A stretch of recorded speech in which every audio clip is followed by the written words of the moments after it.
This is the English Suite Podcast, the voice of Widener University English and Creative Writing. This is Jim Esch.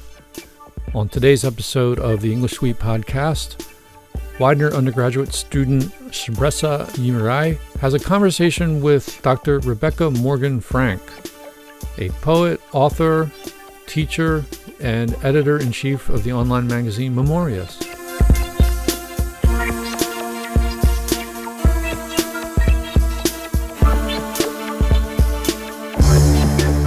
Dr. Rebecca Morgan Frank is the author of 4 collections of poems. Her newest, Oh You Robot Saints, published by Carnegie Mellon University Press, 2021.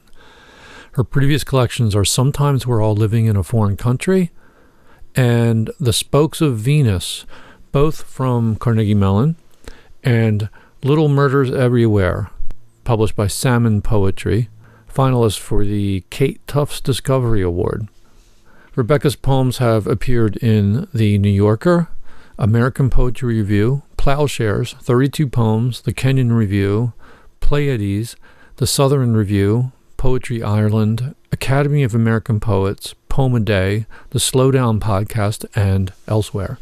Her fiction and essays have appeared in such places as Crazy Horse, Prairie Schooner, the Horizon Anthology, and the Los Angeles Review of Books, and her collaborations with composers have been performed and exhibited across the country.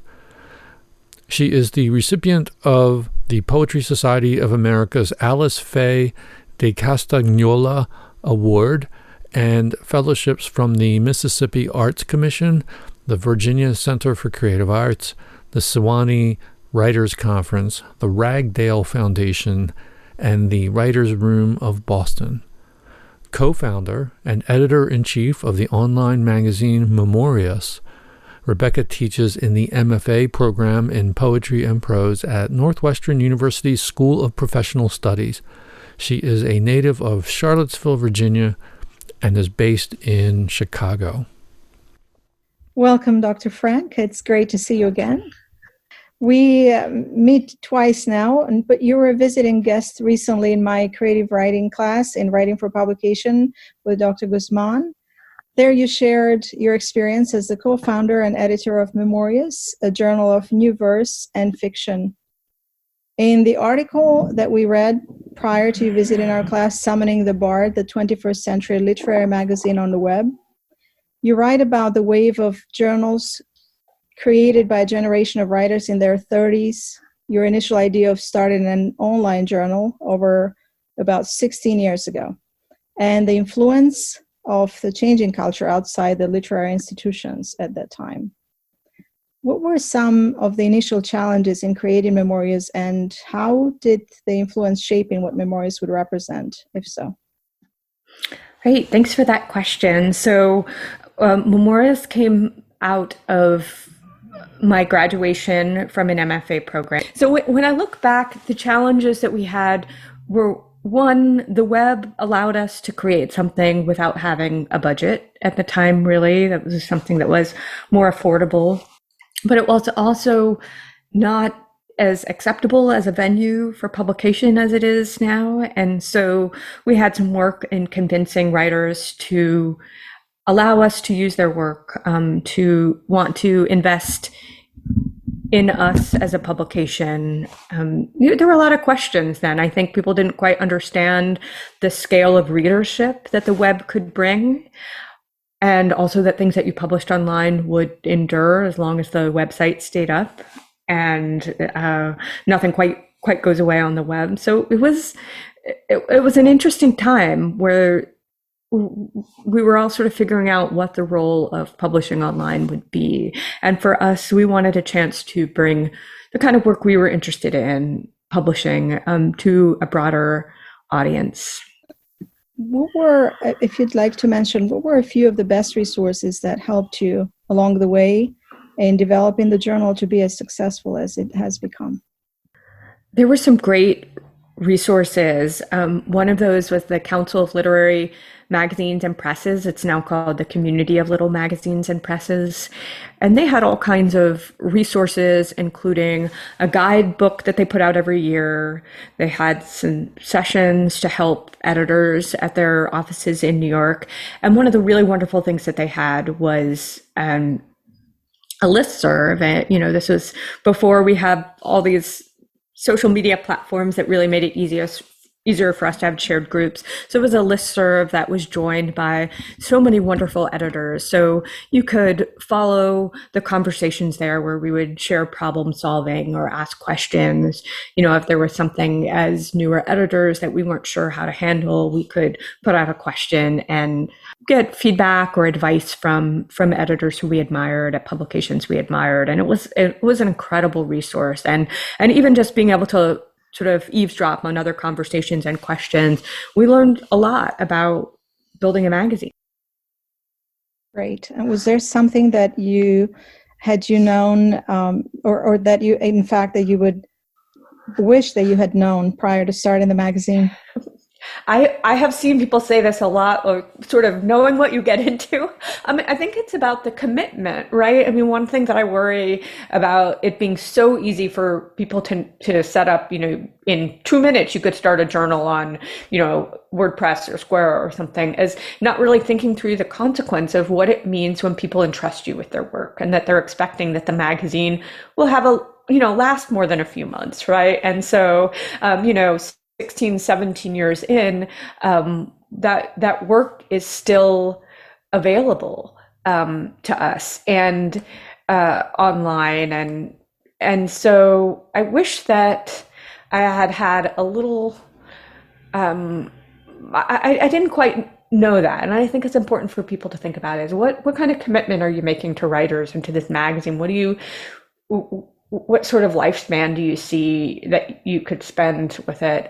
There was so much that we didn't know, and like I talk about in that essay, Summoning the Bard, in that great collection of essays. I learned so much from the editors writing about their journals in there, but people didn't realize that their stuff was going to live on the web, which we know now. I feel like there's different new questions now, right? That there's always evolving concerns for editors, and there at that time it was really getting people to understand what it meant to have your stuff online. That you actually more people were going to see your work, right, than in the print Absolutely, venues, yes. and that it would be up there forever or till we stopped paying a hosting fee. So both of those things are true. Like you're stuck with it online, or also it could just go away, and writers sort of lose that control. So there was a lot of learning, and I think the lessons have really changed, and so many different issues about accessibility and diversity that are sort of more central conversations for editors now, which is not to think that they weren't being thought about before, but I think are the things that are really at the forefront of conversations for new magazines now.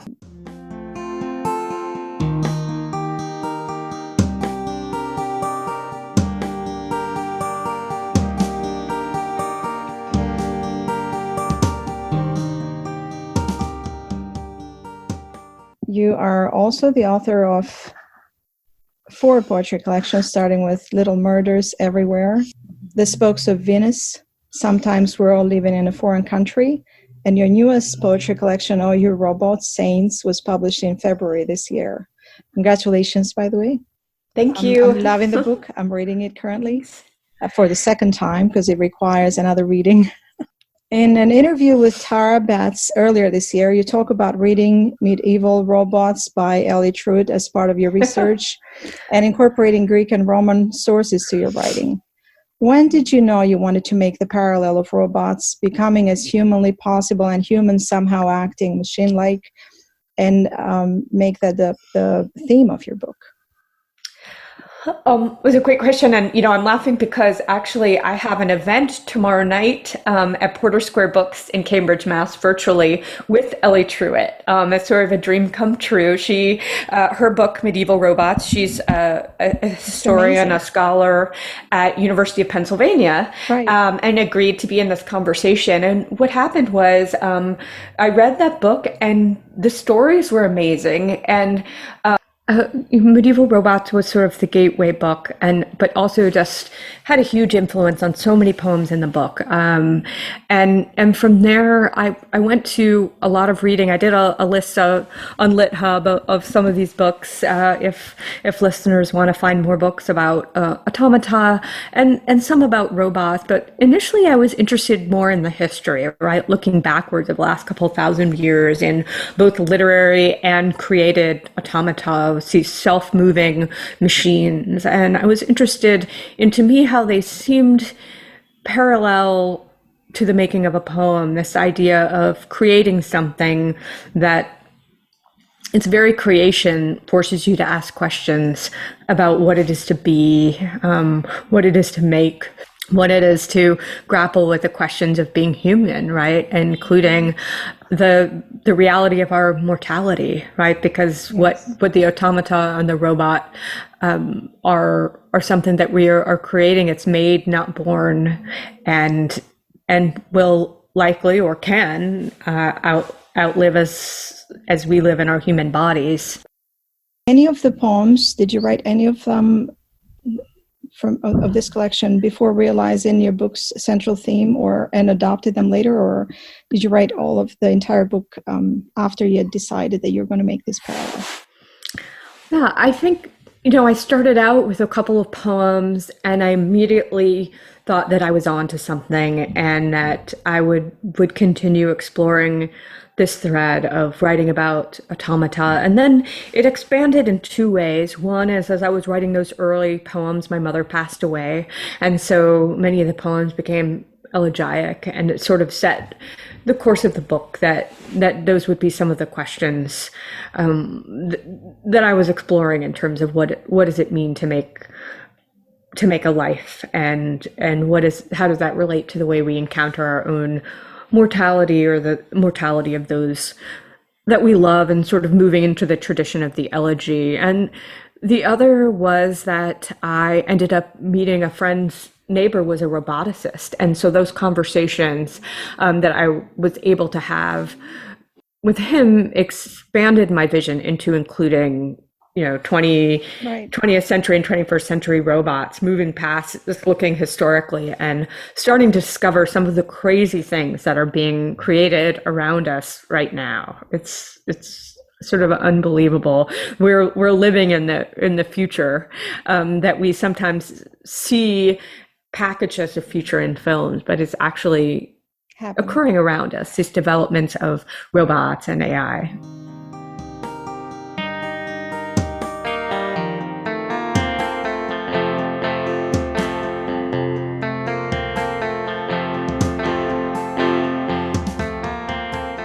I think as poets, we're often turning to different subjects to provide us with a pool of metaphors, right? And a pool of language, a different lens for looking at life, including sometimes what's happening in our own lives. So for me, they were sometimes a tool and often a catalyst, right? That looking into the work of other thinkers and makers and considering the ideas behind the making of automata really pushed me to think in new ways. And I think one thing that I'm always interested as a reader in poetry is the idea of a mind at work, right? I want a poem to be grappling with something, and that's not the work of all poems, but it's the work I want my poems to be doing, is asking questions and wrestling with questions. And the form of the poem allows us to live in the ambiguity that is true to our human experience, right? Who are we? Why are we here? Everything about existing as a human being in this world.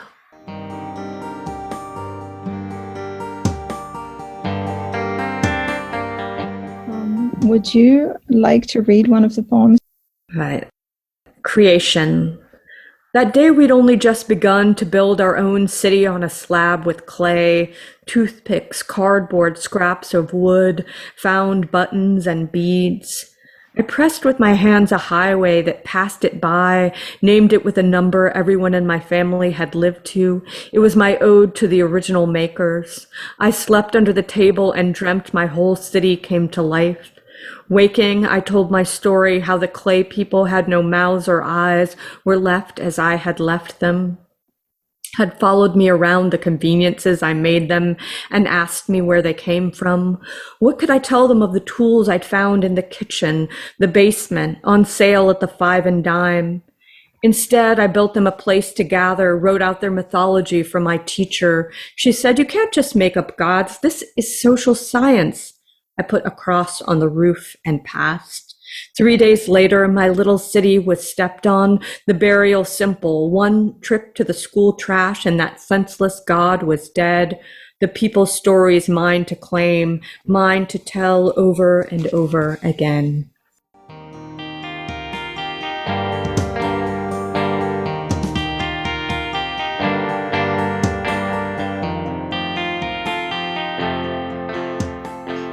What advice would you give someone wanting to pursue a similar career to yours? I think the two things that make a writer is you write and you read. It's funny, my high school just reached out to me for the first time to come be on a panel of writers. And I was thinking of the two guests that we had come to my high school that were writers. And one, I remember being so dissuaded. She said, only 2% she was a very famous fiction writer, said only 2% of writers make their living off writing. Don't do it.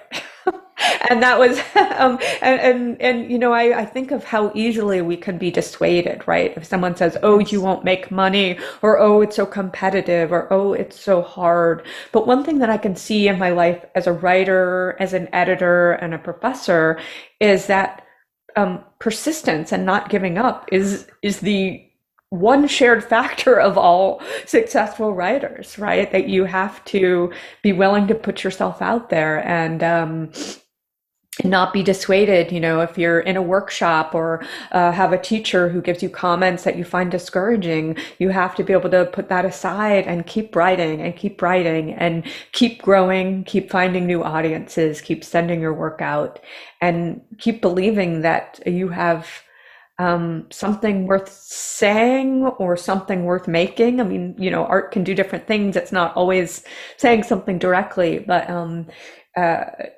just being persistent and as always back to reading. I mean, that's how we learn. And also listening. That's the last thing I'll say is one of the best gifts my teacher, Gail Mazer, gave me when I left my MFA was she recommended me to be the assistant to the new director of a reading series she founded. And so I took the tickets and worked the lights and filled books every Monday night, heard two amazing writers read every Monday. And I would also go to a lot of other readings. I was in a city where that was possible in Boston. And I think just all that listening, and don't despair, listeners, if you don't live somewhere where you can go to live readings, although they're wonderful and please do. But there's so much available online now, like the Harvard Listening Booth or Penn Sound, or just on YouTube, right? You can just, everywhere you go, you can hear, especially after the pandemic, so many virtual events that have been recorded, and just get to hear the sound of other writers. If you could step into my shoes, what would you ask yourself that I didn't? Oh, wow. That's a great question. I'm thinking I've used that question on people before, and now I'm wondering, okay, I thought about this earlier is no one's ever asked me about sort of how I came to poetry or what my early experiences of poetry were. Because I'm always interested in that in other writers. How did that come about? Yeah, I mean, I think first of all, I was always just writing even before it was in some formal way. And my college, you got in by lottery in terms of being able to get to creative writing classes. So I didn't take a creative writing class until I took community ones, like later in my late 20s. So, but I was always writing, and even before I did my MFA, I had a sort of a manuscript that nothing happened with, but I just kept writing poems and compiling them. I have them in a binder somewhere. And so then in my MFA, you write a thesis. And so that was an early draft of my first book, but it transformed incredibly. So my first book came out 11 years after I started my MFA. So after I graduated, I kept writing new poems and revising. I think a thesis, you're learning how to write as you write it. So not all those poems needed to be in a book. And then after I finished it, then there was the finding a publisher for it and sending it out, which is a slow process because it's a contest system. You'd send to contests and then wait a year to hear, and then you'd send out again. And so yeah, it was a long process. And I think that's an important thing for people to know is there's no right age or timeline. I think we see incredible Amanda Gorman as the Yes. poet. Inaugural poet, like it doesn't all happen in your early 20s. There are lots of stories like mine where I wasn't even in graduate school till my 30s, and that trajectory. And I think I've worked hard to kind of maybe feel like I'm making up for lost time, but there are people who publish their first books at 70. There's no timeline that we have to be on doing the thing that you love. On the other hand, I think we're learning with all these young poets who are coming out that you also don't have to wait forever and feel like, oh, I'm not, Right. wise enough or good enough. There's some kind of happy balance in between. And I think the happy balance is that all of our roads are different, right? All of our timelines are different. Our lives are different. Thank you so much for making time for us, the English Suite podcast. We look forward to talking with you again in the future. This is the pleasure is all mine. And I'm so grateful for this conversation. And thanks for reading the book.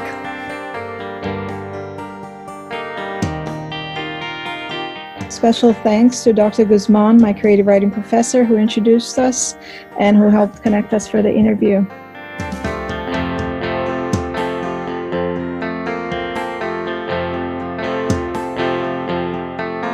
The English Suite is produced by Jim Esch with assistance from Sienna Bowers, Chloe DeFlumery, Christina Giska, Matt Lomas, Gabby Norris, and Shapraz Saimarai.